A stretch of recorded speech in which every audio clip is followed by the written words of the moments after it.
партньори от Макфолк. Те първо започват своите турнета с прекрасните колективи из цяла Европа. Им желая успех, безаварийно пътуване.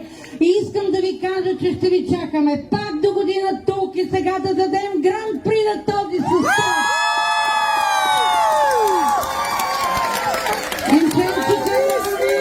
Мария Йорданова, солистка на националния балет.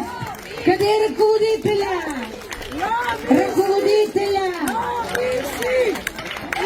Ръководителя! Няма го! Това беше всичко от нас за тази година.